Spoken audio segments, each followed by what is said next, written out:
Welcome back, everyone. We will now move on to that's the second part of the program, which is the panel discussion. And this will be moderated by Dr. GVS Murthy and Dr. Raja Narayanan. I will now invite them to introduce the panelists and move ahead with the program. Thank you. Thanks, Arnaz. Welcome once again to everyone. I'd like to start off the introduction.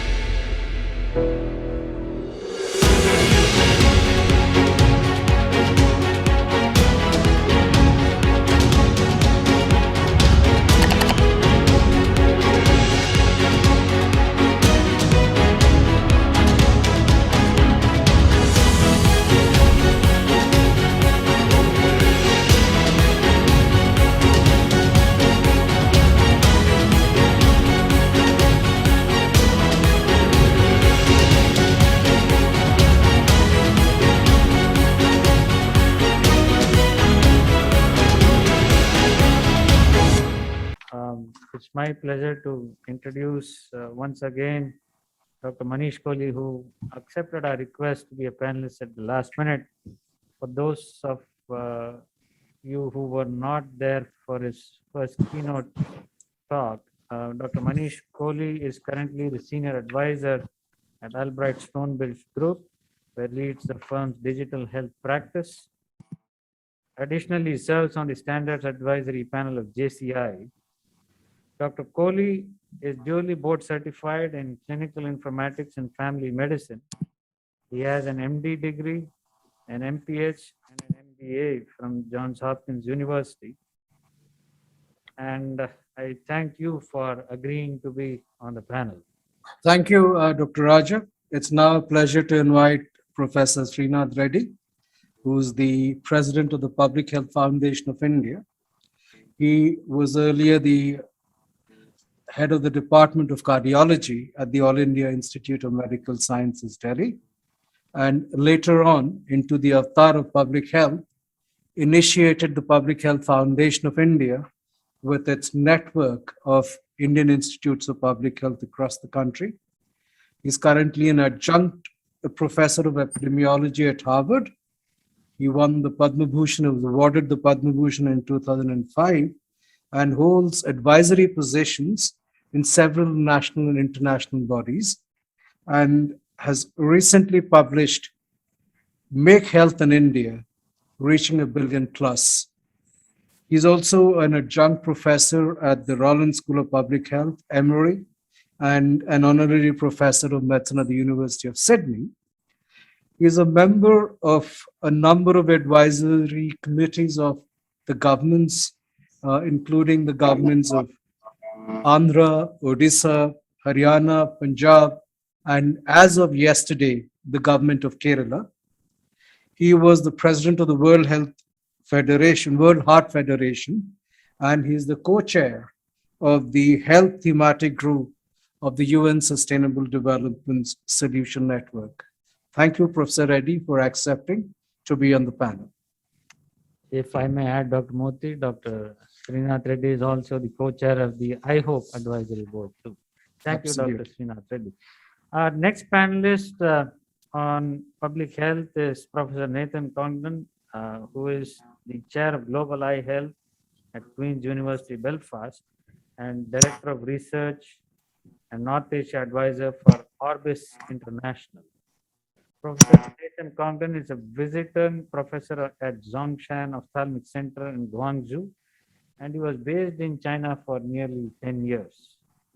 He received an AB degree from Princeton University, an MPhil from Cambridge, and he has his medical and public health education. He has completed his medical and public health education at Johns Hopkins University, where he also did his ophthalmology residency at the Wilmer Eye Institute.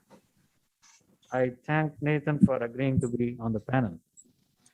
Thank you, Dr. Raja, for that introduction. May I now take the opportunity to introduce Dr. Mehul Mehta, who's a chief medical officer at ASG, and he has previously held leadership positions at the Harvard Medical International and at Partners Healthcare International, where he oversaw global strategy, program development, and operations implementation in over 30 countries across the globe. He emphasizes his work, or rather, his work emphasizes on building sustainable and innovative healthcare, research, and medical education capacity across the globe. He also served as a senior fellow at the Harvard Global Health Institute, and a lot of his work initially and even recently focused on artificial intelligence in global health. He has been a member of the Department of Ophthalmology at the Harvard Medical School since 1997 and an honorary clinical staff member at Massachusetts Eye and Ear in Boston. Thank you, Dr. Mehul, for joining us to be on the panel. Our panelist for health economics today is Professor Farzana Afridi, who is a professor in the Economics and Planning Unit of the Indian Statistical Institute. She's also a senior visiting fellow at the National University of Singapore. Her research lies at the intersection of development and labor economics, falling to diverse themes of gender and social identity, human capital, and governance. Prior to the Indian Statistical Institute, Professor Afridi was faculty at Syracuse University's Maxwell School of Citizenship and Public Affairs and the Delhi School of Economics. She holds a PhD in economics from the University of Michigan at Ann Arbor. Thank you, Professor Farzana Afridi, for agreeing to So we'll now start off the panel discussion based on the topic and we would start off the questions with to Professor Nathan Congdon. So Nathan, we had a very nice talk by Matthew Burton today on the Lancet Commission on eye health. Can we say that the Lancet Commission is a game changer for eye health? And if so, what do you see are the main gains for all the countries? Thanks very much. I'm a little self-conscious about talking about this with Matthew Burton in the audience, who's the head of the commission, but I'm happy to give my perspective, and I'm sure he'll supplement as well. I think I see the commission as having really done two crucial things. One is to tell us where we've been through the help of the Vision Loss Expert Group, health economic analyses, and what have the successes and shortcomings been of Vision 2020 and the work of the vision community for the last 2 decades. But I think probably more importantly, through mechanisms like the grant challenges, involvement of experts from all of the major global regions, the report has also really outlined where we're going. It's outlined some of the major challenges that are facing us. And I think it's outlined certain principles that we as the global eye health community need to keep in mind as we move forward. I guess for me, the one that resonates most strongly is the importance of vision care in achieving the SDGs, the Sustainable Development Goals. I think it's not only that vision is powerful and an important tool for propelling development, but I think it also reminds us in the vision community that we can't just talk about vision care as being important to eliminate global blindness or to drive up the cataract surgical rate. We have to be able to talk to a wider community, not only outside of vision within healthcare, but outside of healthcare. And I think we need to see vision as not only a good in and of itself, but an important milepost in the direction of achieving wider development goals, better education for children, greater workplace productivity for adults, safer roads for everybody, better mental health for everybody, better access to the incredible life-transforming benefits of smartphones. None of those things are available without vision. So I think that perhaps that's the greatest achievement of the report, that it has helped us to really think about vision more broadly, and I think serves as a platform for us to talk moving forward about the importance of vision as this milepost on the way to development. And of course, that ultimately is important to countries because it will help to bring about investments in eye care from governments, from industry, and from others as they understand the importance of eye care more broadly than perhaps we've described it in the past. So I do feel that broader perspective that the Commission report has laid out is going to be instrumental in increasing investment in the sector and in bringing out greater development benefits for countries and communities. That's a great point, Nathan. I think anybody who has followed your work on public health would definitely be interested in knowing more from you about the £3 million grant which you got from Wellcome Trust, the engine trials. Can you tell us about how you envisaged such a huge trial, and how do you think it will pan out in different countries? I know it intersects on so many aspects of what we heard today on data privacy, data transfer, but I would like you to ask specifically about how do you think are going to be the different challenges in running these trials in the different countries, and how do you think it will link to policy once we get the results? How do you think it can influence policy? So lots of good questions. First, I should begin by saying that this investment that we've been able to harness is clearly not just my work or the work of Queen's University Belfast, where I sit, but very importantly, the work of LV Prasad, as Rohit Khanna is my co-PI in running this large organization, I guess it is. So yeah, I mean, Engine involves 4 trials in 4 different countries. There are 29 different participating organizations. They include government ministries in each of the countries. They include non-governmental organizations, companies, patient organizations like the organization representing Alzheimer's patients in India. So it's quite a broad coalition. And I guess the point I would make about pulling a coalition like that together is that when you sit down and begin talking about people working in areas like traffic safety or working in areas like smartphones, and you just say, you know, without good vision, it seems that drivers won't be very safe on the road, or smartphones have the capacity to change human life, but if you can't see it, you can't use it. That resonates immediately. You know, we had ministries of transport immediately coming on board and keen to work with us in Vietnam, where we're doing the stable trial, looking at trying to improve the safety of motorcycle drivers. We had the Bangladesh government has recently started a program of having all of their social safety net payments to the elderly be delivered online. When we talked to them about the fact that many of these, 75%, according to our own work, of these beneficiaries couldn't see the smartphones, it was immediately obvious to them. And so the Department of Social Services in Bangladesh is an important partner for us in our Thrift project. I would say that each of these 4 trials, we have Clever looking at using vision to improve cognitive performance among the elderly in India. We have Stable, designed to improve road safety by giving glasses to myopic motorcyclists in Vietnam. We have Thrift in Bangladesh, looking at potentiating smartphone use by elderly users to get to do mobile banking, basically. And we have Zeal in Zimbabwe, looking at correcting hyperopia as a way of improving education for kids. Each of these projects, each of these focused areas, focused on things that were of importance in those countries. So Vietnam has twin epidemics of myopia and motorcycle injuries. 50% of all motorcycle deaths in the world occur in Southeast Asia. So Stable was an important priority for them. The Ministry of Transport has been crucially involved in designing the trial and talking about different aspects of what the trial will do.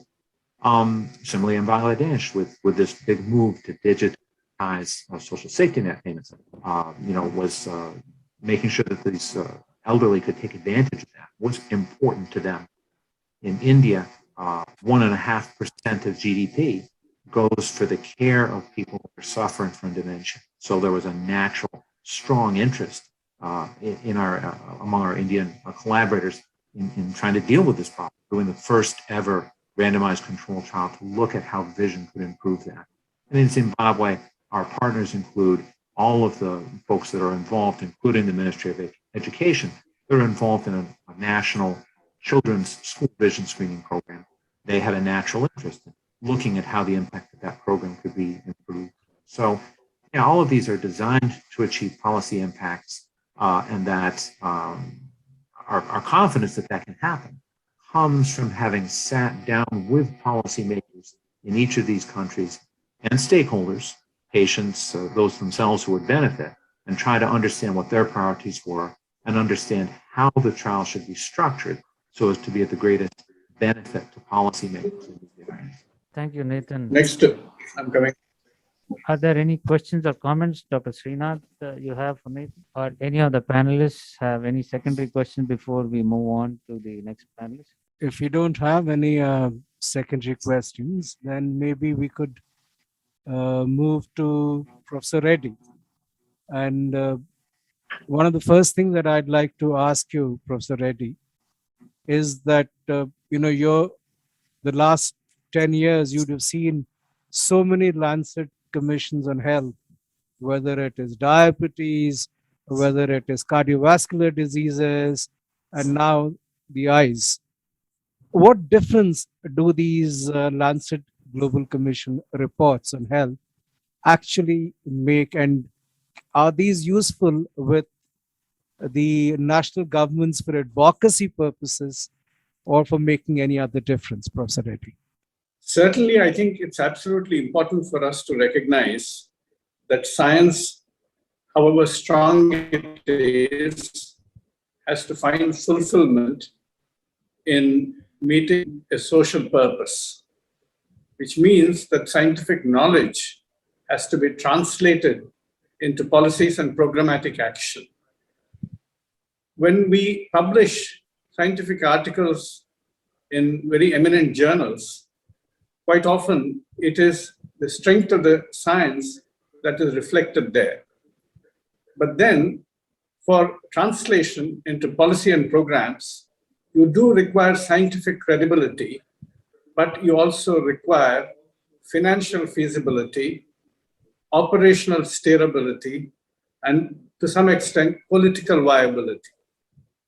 You require not only good basic science, clinical, epidemiological research, but you also require health economics research, you require implementation research, you require social science research to tell you which are the constituencies which are likely to be supportive of a programmatic response and which are likely to be reluctant to accept it or even oppose it.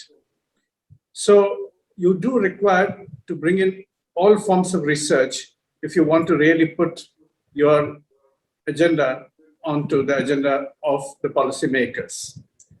We also must recognize that the commissions that are usually constituted under the auspices of the Lancet represent multiple countries and multiple stakeholders. They're not limited by the experience or the vision of one country or a particular group, economically privileged group of countries, but they do bring in the reality check of how some of these recommendations will actually get implemented and how relevant they are to other settings across the world. So you pool different perspectives in that. So you're bringing in multiple research groups who have actually brought in a lot of experience. You're not going to be limited only by the perspectives of one research group, which is what happens in a particular scientific publication in a peer-reviewed journal, but you're bringing in many groups together. You're bringing in many perspectives together. You're bringing in either active policymakers or people who have been policymakers. You're bringing in people who are civil society representatives, apart from different scientific groups from different disciplines. So ultimately, it is the distillate of all their perspectives that will get translated into the recommendations. So it becomes easier for those recommendations to be put into the policy pathway rather than just carry from the pages of a scientific journal directly into a policy announcement or a program. So I think that is where Lancet brings in that diversity of experiences and perspectives and stakeholder participation in order to bring in a potentially implementable recommendation which can be advanced to policymakers and health system managers. Thank you, Professor Reddy. I'll just ask one more question, and then we'll come back to you again. And the second question, which is going to be very important for many people working in eye care, is that if you look at the etiology of most of the eye conditions today, it is non-communicable in nature, unlike in the past where it was infectious diseases. But when you look at the NCD grouping or the NCD agenda, eye care somehow does not figure very prominently over there. What could be the reason and how could this be rectified, Professor Reddy? Well, we must recognize that, as has been very well pointed out, eye health is absolutely essential if you want to really access any other instrumentalities of development, whether it's education or whether it is employment, many other things. But when you're really looking at it from a disease perspective and are now looking at the major causes of burden of disease, as it is said, of looking at non-communicable diseases like cardiovascular diseases, diabetes, cancers, chronic respiratory diseases, there, some of the key risk factors contributing to those diseases become very important for attention and action. But we must also recognize that eye health is compromised in many of these conditions as well. Diabetic retinopathy being a very important example, even severe hypertension being an important example. And therefore, we recognize that eye health can and should be positioned in these programs and these advocacy agendas. There is no reason to believe that eye health can stand on its own or should stand on its own. Or contrary-wise, for people in cardiovascular disease or diabetes to say, eye health will not matter to us. It does. Therefore, it's important that you actually bring in that interdigitation of the agendas and then try and work together for that. It will be, unthinkable to think of a diabetes program not looking at eye health. But then you have to make sure that it's prominently positioned there. And therefore, you have to advocate for that and work with others who are working in the diabetes field. Now, you cannot really stand alone and say that you pay attention to us unless you're willing to work with others. And therefore, I would say that you should be really approaching the NCD Alliance, which is a global alliance. A reference has been just made to Alzheimer's International. That's also a member of the NCD Alliance. Therefore, there are a number of groups working with non-communicable diseases, and those who are interested in eye health and have a legitimate reason to position eye health as part of overall NCD agenda should actually engage with others in the NCD grouping and then say, we are part of this, and work with them to advance the agenda together rather than wait for a separate welcome to eye health. Thank you, Professor Reddy. Now pass on to my fellow moderator, Dr. Raja.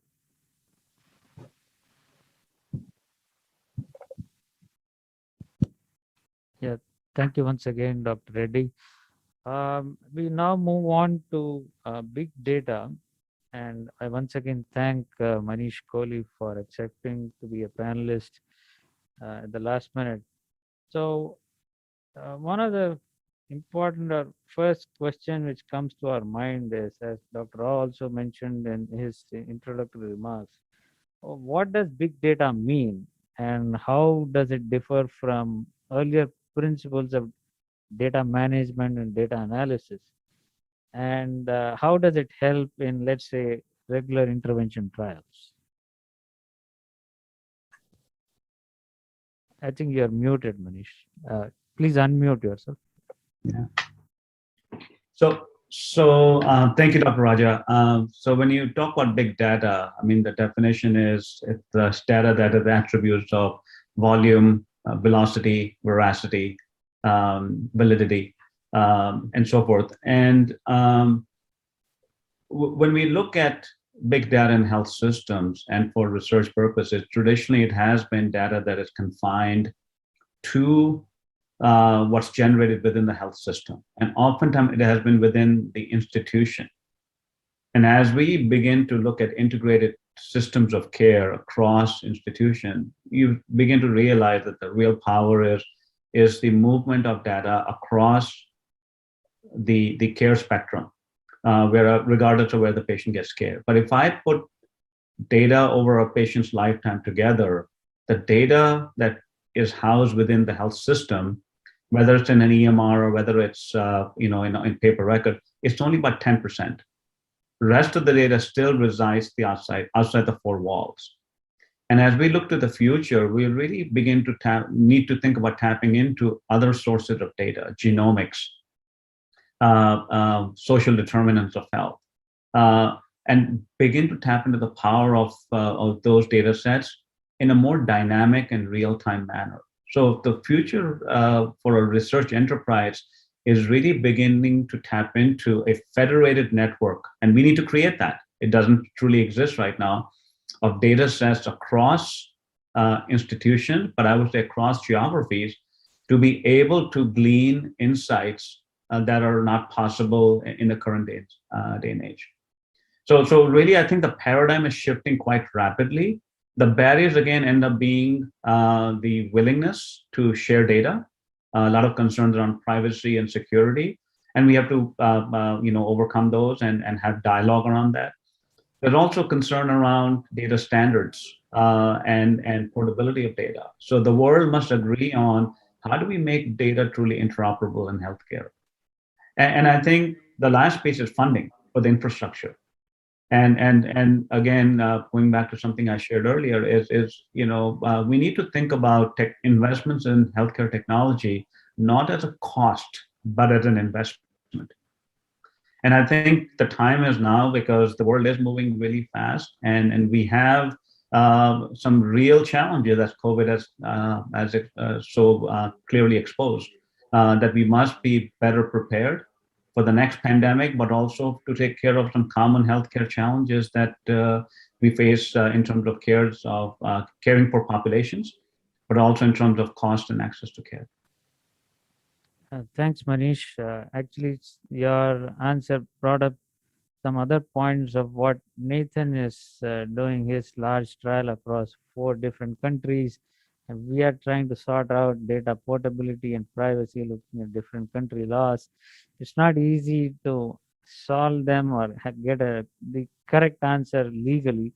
But yes, that's something which we all need to work on. But the second question which I had was, has big data or EMR based data, is there any evidence to show that it is producing better outcomes among patients than what we had earlier? Yeah. Before I answer that question, I'm going to just add one more comment to the previous question. It is the challenge to move data across boundaries, but we can say that can be done. When you look at the banking industry, they make data portable very easily. One can travel to any country and get local currency and not even think twice about it. So it's really a matter of how do we begin to bring the minds together to make it possible. But going back to this question on EMRs, and this is something that I have lived and breathed for a long time, the answer is complex, yes and no.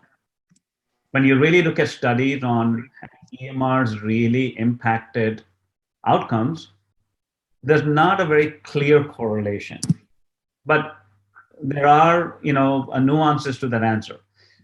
The reality is EMR alone cannot be expected to solve. EMR is an important anchoring data source, and we have challenges in how technology is implemented, what data is captured, how it's labeled and standardized. But we also must recognize that we are not tapping into the power of the data set that's even available. What's happening right now is data in variety of format, whether it's PDFs or structured notes or voice files, is stored, and it is not contextualized for a particular care decision or a public health decision or a policy decision. And we need to begin to think about, and this is where the HIM stage 7 pathway comes into bear, where we begin to align technology, EMR and other technologies with processes. So the fundamental challenge is, it's not really digitizing all processes. We need to reimagine how care needs to be delivered. So there's the re-engineering and there's the change involved, which is hard. Then the most important is people. How do you upskill people? How do you train people? And then really defining what great looks like and building that across the whole value chain. In my experience, our foray into technology have been largely tactical and reactionary. And I think if we begin to start looking at what is it that we want to get out of an EMR, out of technology, and really begin to build it backwards, and use standards like the HIMSS MRAM model to systematically, methodically bring technology into the healthcare space, we will achieve far greater results than we historically have. Yeah, that's a very nice insight, Manish, and I think we need to work on the HIMSS standards too. Last question I had is on, we keep hearing about artificial intelligence, machine learning. We know that the US FDA has approved software as a medical device. Some of the devices are available. So if you can enlighten us, Manish, on the approval process for these kind of softwares, how good are they? The first question which comes up in many people's minds is, can ML go wrong in predictions or diagnosis, and who would be accountable if there was a wrong decision made based on a software as a medical device? I just saw a text message, not audible. Is the sound working okay? Can everybody hear me? Yeah. So I'll say, and I'm also going to pull in my colleague, Dr. Mehta as well, since he is also embedded in AI. There's a lot of bias in data. And ML and AI algorithms are going to be reflective of the bias that's built into those. And there are studies that are published on that. And I think we are on a steep learning curve. And how do you actually truly design and create systems of, I wouldn't say artificial intelligence, augmented intelligence, that actually reflect those biases, and they're able to normalize those biases that exist. Our journey is just beginning, and I would say that the FDA approval process is in its infancy. We do not have a clear answer, but I think that this is an area that's ripe for research and ripe for collaboration on how do we actually begin to create ecosystem to think about what does it mean to bring technology into healthcare. And I'll repeat a quote I read from a book called The Future is Faster Than You Think. It basically asks a fundamental premise: is technology leading healthcare and humankind, or is humankind and healthcare going to lead technology? Right, and that's a very important thing. In our lifetimes, technology has been driving the change, right? Newer technologies are coming faster than we know what to do with them. And I think this is the time for us to step back and say, okay, what is it that we want technology to solve for us? How do we partner with the tech companies to create the right paradigm and define the right problems that need to be solved? How do we begin to understand the implicit biases that we have built into technologies? And how do we actually create models that support clinical care teams in delivering better care? So the question that's often asked is, right, will AI, will ML, will devices take over the doctor and the nurse? And the answer is obviously no. I think the fundamental challenge right now, medical knowledge has exploded. There's too much data coming at the front lines. If we do the simple act of synthesizing data, aligning it with best practices and guidelines, and deliver contextualized guidance, not only to the doctor and the nurse, but to the patient for making better choices, I think that's where we begin to shape the cost curve, the quality curve, and the access curve. So I think that there's just a lot of work that needs to be done. I'm going to turn to Dr. Mehta as well to see if he has some things he'd like to add. Thanks, Manish. I think Manish has laid down all the challenges, and your question, Raja, was about these AI-driven technologies that are being approved, and are there concerns about liability, and how does that play out? First, a couple of ways to look at this. One is all AI is not equal.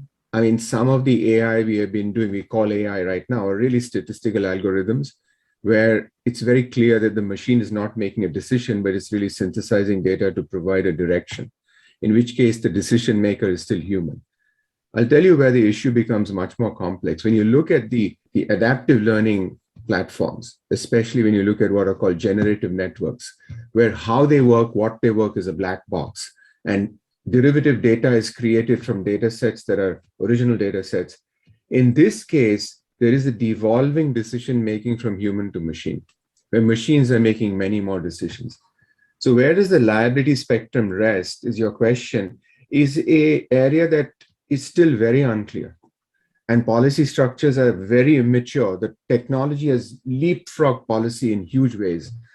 And a center that I know that is doing world-class work on this is Harvard Law School's Petrie Flom Center, where for the last 10 years, they're looking at this whole issue of where does accountability rest in the spectrum of increased machine learning, where actually, I don't know if you know this, but new software codes that are coming out are not written by humans anymore.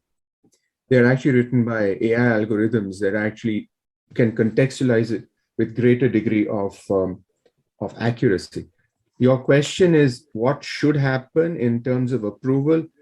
The FDA has taken a very narrow focus on really approving for image analysis, where we know that convoluted nets, that particular type of adaptive network, do much better than human assessment of images, because they can work at the pixel level and we look at the entire image level, and they actually do a much better job. However, data bias still remains to be the biggest challenge, because these systems have to learn, and the data they learn on creates intrinsic bias. And I think Manish has talked a lot about it. So it's a new space. We're very early on. There's a lot to be done from a regulatory perspective.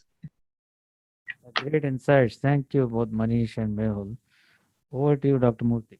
Thank you, Dr. Raja. So Dr. Mehul will continue with you.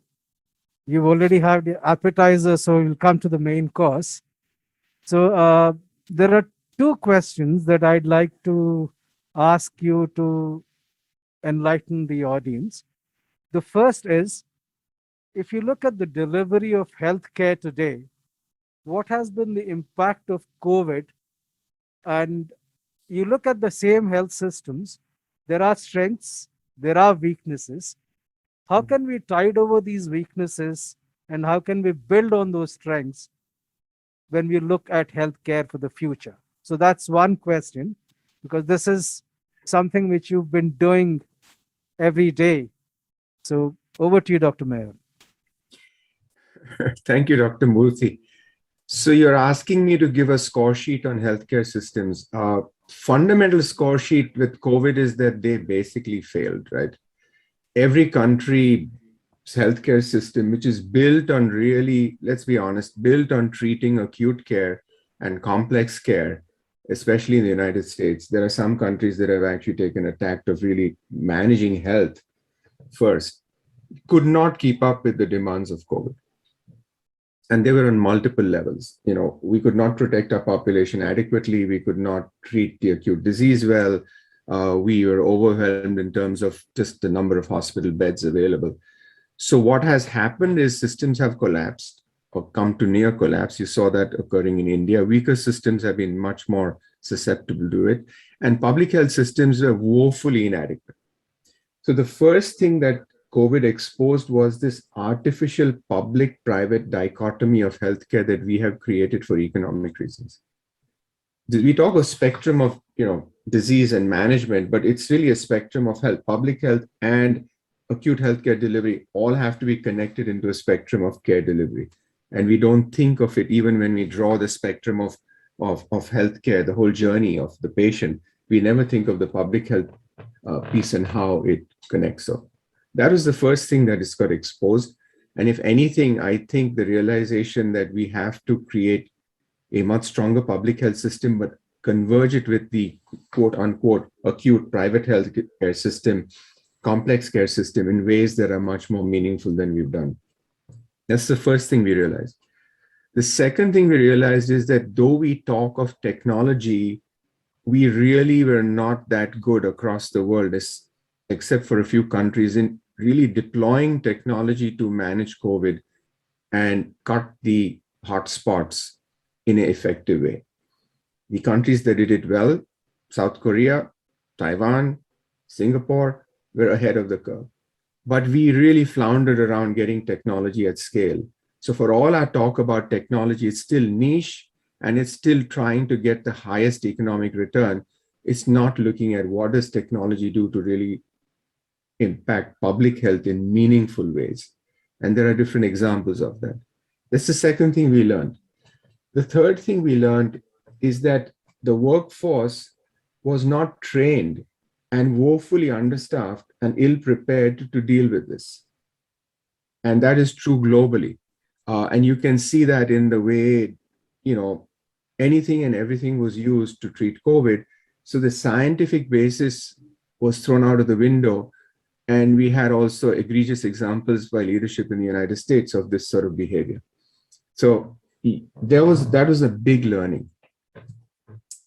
I think if to just look at these three things, that we had a system failure, we had a technology inadequacy, we had a workforce that's ill-prepared, and that's the foundation pillars for any healthcare system.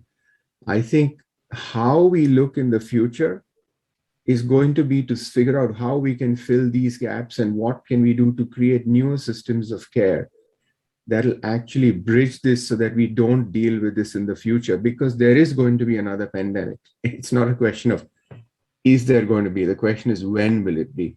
And do we have healthcare systems that are really tailored to deal with it? I think that's at a highest level, that's what I could stop and sort of share with you right now. Thank you, Dr. Mehul. Just to follow up on that, traditionally, eye care has been a vertical silo. Yeah. It has not breached the boundaries. But in the post-COVID era, what do you think is the best way forward for eye care vis-a-vis general healthcare services? See, I'll tell you, we are partly responsible as ophthalmologists for our own this creation, right? We are a club. We tend to work as a club and we train as a club. Dr. Reddy talked about very correctly about why it's so critical. It's critical for health in general. And yet when we deliver eye care, we do it as a silo. And therefore the solution is both on the training side and systems of care that we create. We create the systems of care. So when you talk of NCDs and why is eye care missing, it is true. In diabetes, diabetologists, their ability to look at retinopathy, diabetic retinopathy versus referring to a retina surgeon, everything is fragmented. The patient is a common link. So the solution is really looking at a more integrated system of care where at the primary care level, eye care is rolled into primary care delivery. Now, there are examples, great examples of people who've done it and entities have done it. Look at Jocelyn in Boston, right? Jocelyn is a fantastic example of comprehensive diabetes management where the nephrologist sits with the diabetologist, sits with the nutritionist, sits with the retina surgeon, and they all treat care and they actually leverage technology in such amazing ways that they've become a world leader. Why can't that be a model? I mean, in India, you have Dr. Mohan's clinic, right, in Chennai. Now, Dr. Mohan has tried as an individual to build this as a system, but we don't create systems of care in this way. We build a hospital, we have a department of ophthalmology. Yeah, that's, so many eye diseases have medical crossovers. I mean, that's why you have the whole field of medical retina. And yet we don't train that way. Now in the US, my son's going through residency. He went through 6 months of internal medicine. And that's where it ends. It's over. So why don't we create systems of care? And ophthalmologists therefore have to give up control. There's all this fight of optometrists being able to do stuff and we're looking in and we don't want to give up control. It's all about return. It's all about who has the most economic benefit. I think it starts from us. First of all, the world is short of ophthalmologists. The world is very short of subspecialty ophthalmology. Countries that don't have retina specialists. We have to push for systems of care where we integrate into mainstream medicine. And I think if we start, we can actually solve it. But we are the biggest culprit, I think. Thank you, Dr. Mehul. That's really enlightening. I'm just having coffee with not Karan, but with Raja.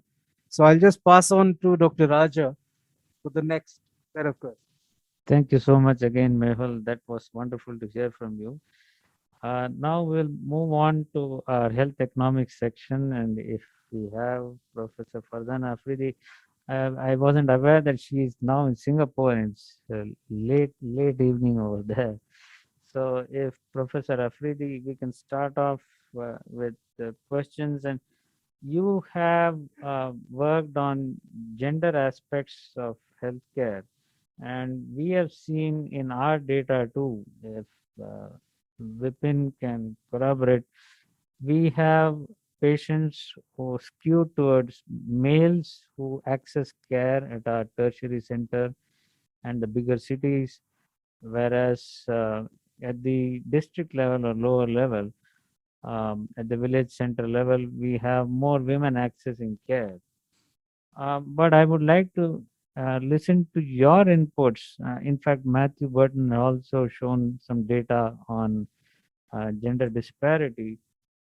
What do you think are your thoughts in terms of reducing gender disparity? Is it just an accessibility issue, or are we missing anything else beyond that?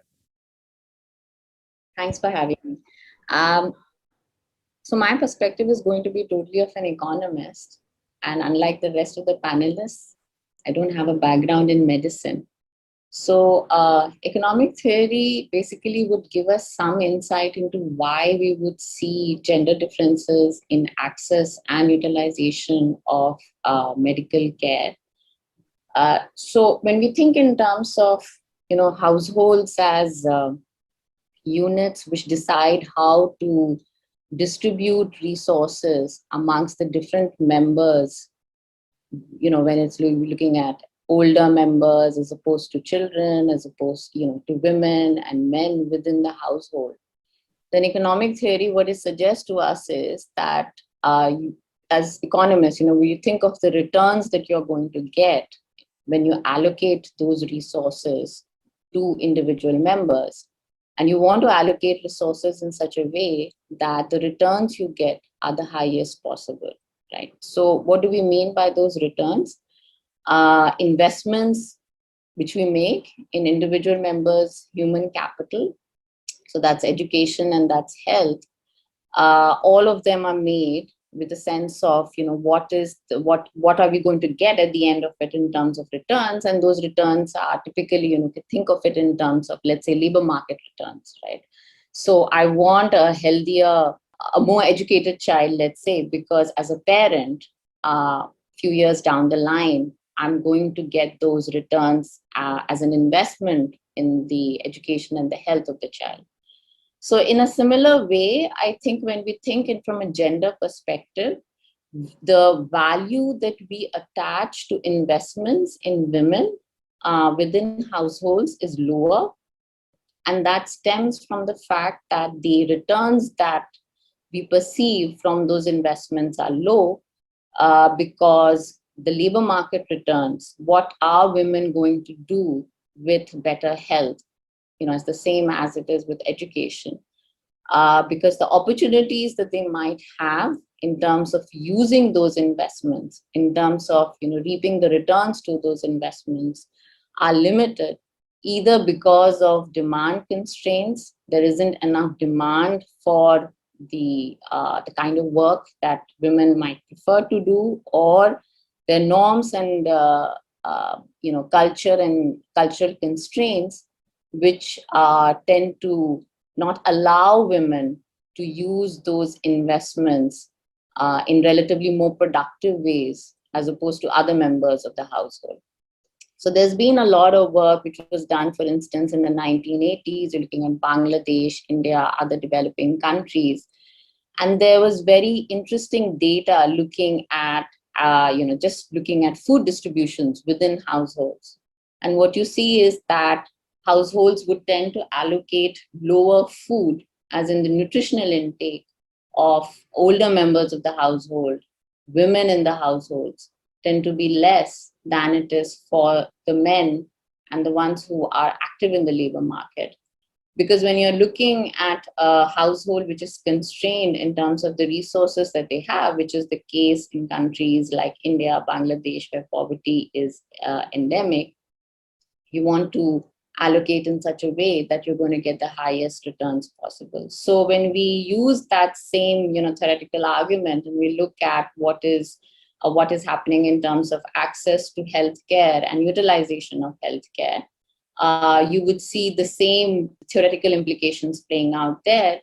And of course, in addition to that, so when it comes to accessing healthcare services, the primary incentives that the household has, which is the male members of the household primarily, or the decision maker, the head of the household, would be to first invest or to address the health issues of the male members of the household who are probably more active in the labor market, who are bringing in income into the household.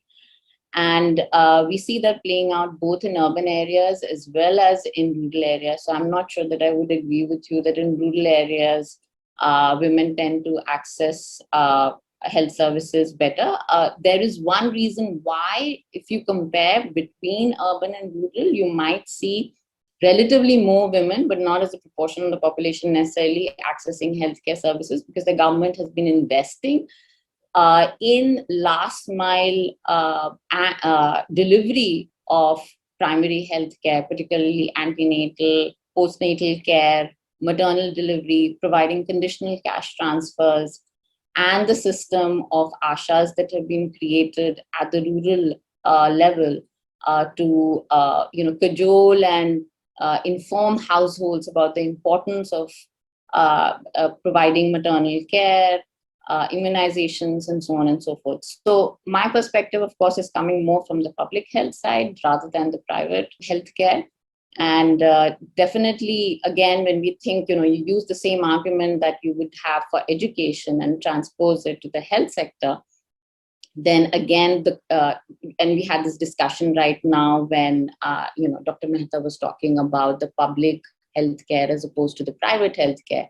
The private healthcare is higher quality, is also higher cost.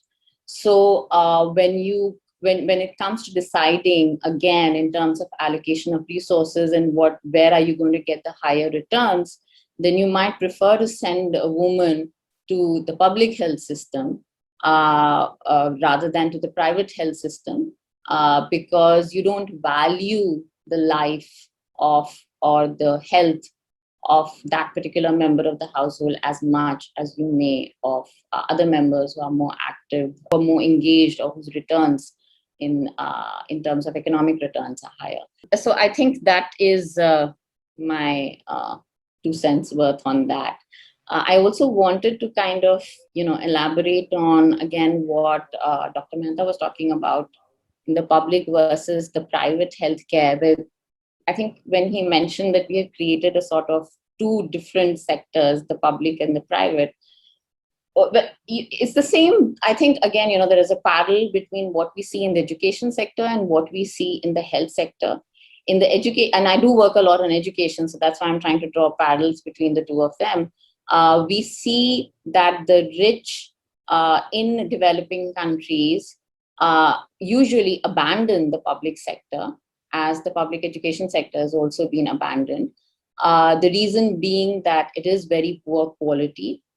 There is not any incentive, there's no infrastructure, there's no accountability in terms of the services that are being provided, in terms of the quality of the services being provided. And the rich, so far, just before COVID happened, we were pretty much comfortable with the fact that the private sector was able to cater to the health needs of the middle class and the upper middle class. And we did not care so much about what was happening in the public health sector because we are not utilizing them. And the people who are utilizing them do not have the voice to be able to raise their voice against the low quality of service that is being provided. So there is no political compulsion, no political will as such to address those concerns. And I think, again, as has become very clear during the pandemic, given the complete collapse of the system, that it is not sufficient for us to rely on the private sector. This dichotomy needs to be addressed because the majority of the people of low-income developing countries are going to be dependent upon the public health system.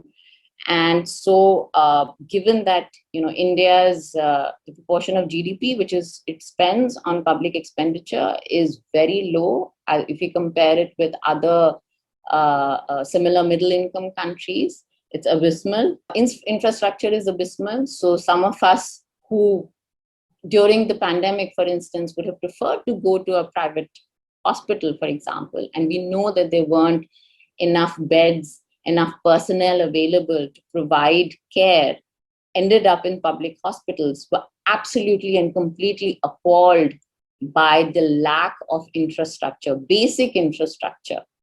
And we know that the majority of the population has actually been living with that, but we have not, those of us who can voice this and put pressure on the political system to respond to these needs. And the third is, so the lack of infrastructure, the lack of accountability and transparency, again, stems from the lack of incentives that exist in the public health system to deliver on quality medical care. So I'll stop there. Yeah, thank you. Thank you so much, Professor Afridi. You touched on a broad range of topics. I think some of them are very, very valuable for us to incorporate in some of our projects. And Vipin, maybe you can look at them and see and incorporate them in some of our, at least the gender projects. I think we are running out of time right now. I think there are many interesting questions, but time is always coming in the way. If not time, it is COVID. So I think what we need to do is give Dr. Vipin a chance to sum up these discussions. And he's very kindly actually also shared the audience questions with us, which were incorporated in the discussions. So maybe Dr. Raja, So you can go ahead with the next honors. So, Vipin, we would like you to present the vote of thanks. Are you going to present from? Thank you, Dr. Raja and Dr. Murthy. And it's been a fantastic discussion with our panelists. I think there is no better opportune time such as this for us to really, make use of all the information that is being gathered and use it for insights to guide policy. So thank you once again for a wonderful session with our panelists. That brings us to the conclusion of our first ever IHOPE conference. And this wouldn't have been possible without the support of a lot of people. I would, on behalf of Team IHOPE, would like to thank the DBT Wellcome Trust India Alliance for the grant itself for the establishment of the Indian Health Outcomes, Public Health and Economics Research Center, and for bringing all the three organizations of L.V. Prasad Eye Institute, Indian Institute of Public Health, and IIM Ahmedabad together on this fantastic journey. We'd like to thank our chairs, Dr. G.N. Rao and Professor K. Srinath Reddy, and all our advisory board members who've been a constant pillar of support for us and also guiding us on the questions that we need to ask to impact populations in the future. We would like to thank our keynote speakers, Dr. Manish Kohli, Professor Matthew Burton, Professor Manoj Mohanan, and Professor Gillian Leng for sparing their valuable time to contribute to this first ever conference. And it's been a truly memorable, for us to have them share their thoughts today.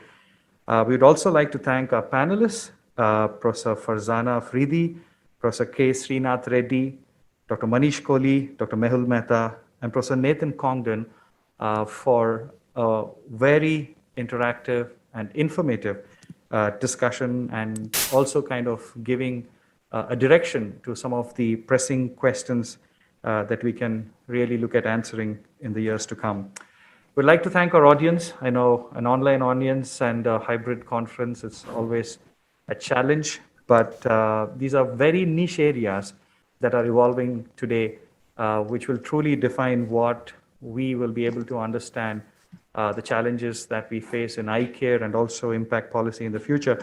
So we would really like to thank our audience who've been with us for the past 3 hours, and we promise that we will definitely, hopefully, God willing, see you in person the next year.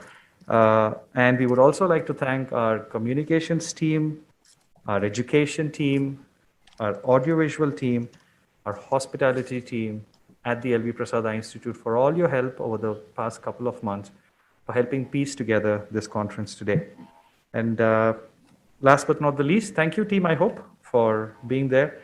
And we look forward to all of your continued support as we grow year on. And we promise the next year we will be back with a lot of interesting research that has been going on with the 3 organizations. And we look forward to meeting you in person the next year for the second edition of the IHOPE conference. And with that, we would like to say thank you. Have a good morning, have a good evening, and until we meet again, thank you everyone for joining us today. Thank you. Thank you all.